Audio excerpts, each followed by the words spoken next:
மருந்து சொன்னாங்க பெரியவங்க, மருந்தே உணவாகும் காலம் வர போகுதுங்க. முருங்க தின்னாங்க நோயோடி போகுதுங்க. பொருந்த சொன்னாங்க பொறுப்பாக கேட்டுக்கங்க. நீயோ நானுங்க 100 வருஷம் வாழணும்னா, நோய் நொடி இல்லாத தேகம் கொண்டு ஆடணும்னா, முன்னோர் சொன்னதையோ முறையா கேட்டுக்கணும். முதன்மை தேகம் தடையில போட்டுக்கணும்.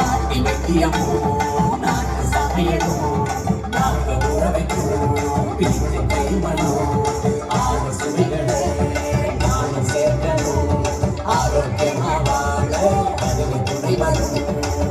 உணவே மருந்துன்னு சொன்னாங்க பெரியவங்க, மருந்தே உணவாகும் காலம் வர போகுதுங்க.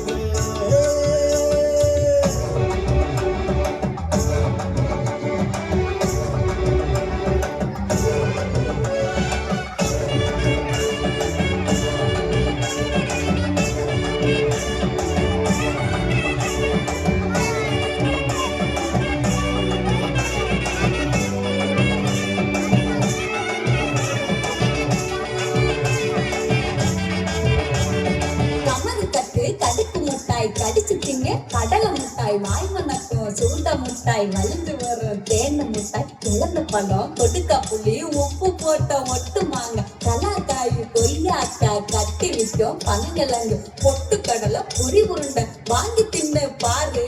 பாலு கால 100 100.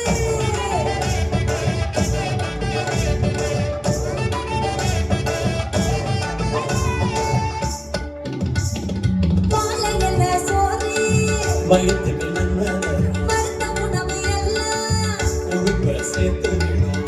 பழமும் காய்கறியும் பாதி நோய் தீரும். அருப்ப சேர்த்துக்கிட்டா புரத சக்தி வரும். உப்பு சர்க்கரையும்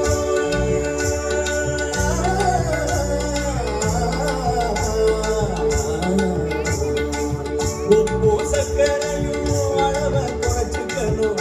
உள்ளூரில் விளைகின்ற உணவை புதிச்சுக்கணும்.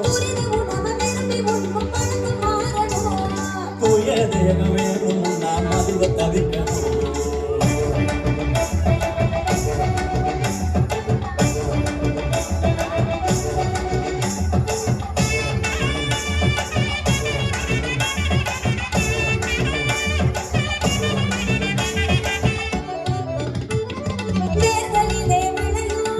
கிழங்கு சாப்பிடணும்,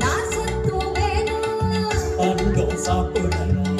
100 விதமான கீரை வகை இருக்கு, நாளும் ஒதுக்காம தின்னா பயன் இருக்கு. வெள்ளை சர்க்கரையே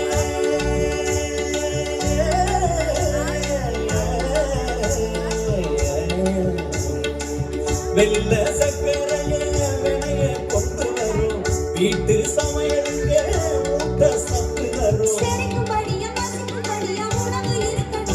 ஒரு பருக்க கூட வீணில்லாம உண்டு பழகணும். பாட்டி வைத்தியமும் நாட்டு சமையலும் நாட்டு உறவைக்கும் வீட்டு கைமணும். ஆறு சுவைகளை நானும் சேர்க்கணும். ஆரோக்கியமா வாழ அதுக்கு துணை வரும். பாட்டி வைத்தியமும்